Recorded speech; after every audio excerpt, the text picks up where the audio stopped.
In the earliest days of Philadelphia, they were the ones to take the heat. They were community-based organizations. They were thinking about things probably for the good of the city.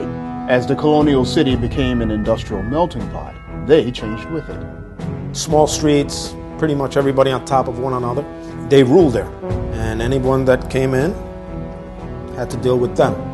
For 2 centuries, Philadelphia's volunteer fire companies reflected the city at its best and at its worst.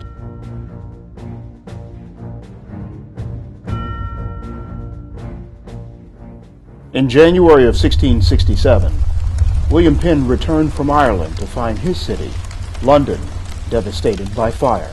15 years later, Penn and his chief surveyor, Thomas Home, resolved to create the first fireproof city in the British Empire. Streets were to be wider than average, houses were to be built in the center of green plots. But early firefighting really relied on those bucket brigades, and in the event that fire broke out, you were at the very least expected to send your buckets along to the fire, and hopefully you were going along to help fight the fire as well. Benjamin Franklin and his business associates saw the need for rapid response and organized the first volunteer fire company in Philadelphia. Other companies soon organized, and in the coming years, Philadelphians invented firefighting as we know it.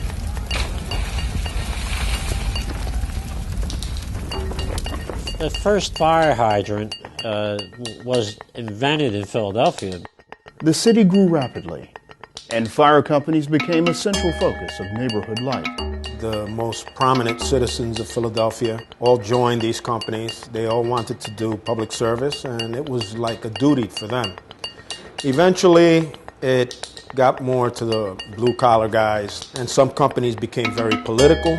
There were no African-American fire companies. There was an effort in 1818 to establish one, and they were discouraged from forming. By the mid-19th century, issues of slavery and abolition were tearing the city apart. In 1838, an angry mob surrounded Pennsylvania Hall, headquarters of the Pennsylvania Anti-Slavery Society. Women of Philadelphia, cast out first the spirit of slavery from their own hearts, and then lend your aid to Who set the fire? We don't know, and we'll probably never know.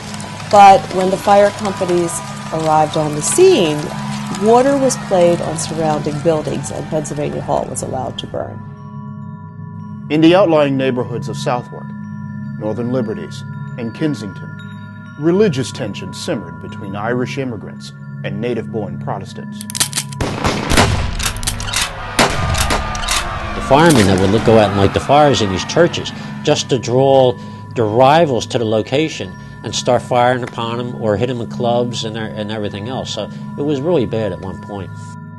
Some fire companies joined forces with street gangs, with names like the Blood Tugs, the Bullies, the Killers. In South Philadelphia, William McMullen, a man they called the Squire, presided over the Monumenting Hose Company and a notorious street gang, and was the Fourth Ward Democratic boss. They were his political muscle. They had pitched battles with alley apples, which are bricks, brick bats, and actually firearms too. There wasn't much of a police force. And it was as easy as crossing South Street into Monumenting and Philadelphia police couldn't touch you. In 1854, 13 townships, 6 boroughs, and 9 districts were consolidated with the original city as a way to unify police protection. Legislators appointed a chief engineer to restore order in the fire companies, but they remained independent neighborhood institutions.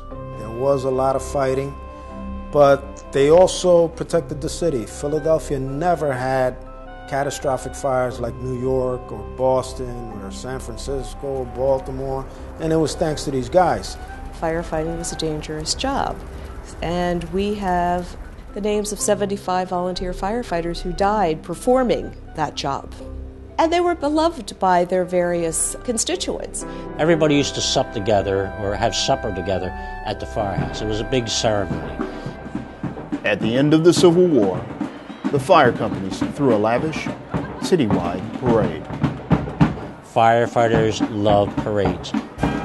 It lasted from almost 9 a.m. in the morning to almost midnight. So this was an invitation for all the outlying companies to come in, and even from other states, as far as to come in and show your apparatus off. They had their banquets and dinners and their parades. The first, of course, went all the way back to 1832, the 100th anniversary of the birth of Washington. And people really loved to turn out to see them. And you have all of the fabulous accoutrements that went with it. The elaborate uniforms, the silver trumpets, the silver torches. Gradually, new steam engine technology rendered the old fire companies obsolete. It took about 40 people to pump one of these 1840s-style engines. The steam engine was a radical change. Everybody wrote against the volunteer system. This is not working. These guys, all they want to do is party, and then they run around at night. You know, even there's no fire. People kind of got tired of the old system. On the evening of March 14, 1871, gangs of firemen ran shouting through the streets, dragging fire engines, and carousing until dawn. The next day, the professional Philadelphia Fire Department started service, and more than 150 volunteer fire companies passed into history. If you wanted anything done, you would go to the firehouse, a place of refuge, a source of a meal where they would have a party and invite everybody from the community into the firehouse to have a pig roast or some type of supper. For the next 40 years, Philadelphia's volunteer veterans associations hosted concerts, parties, reunion parades, and excursions. They kept marching into the early years of the 20th century, and then, one by one, they died, taking with them a turbulent and tangible connection to the history of the city.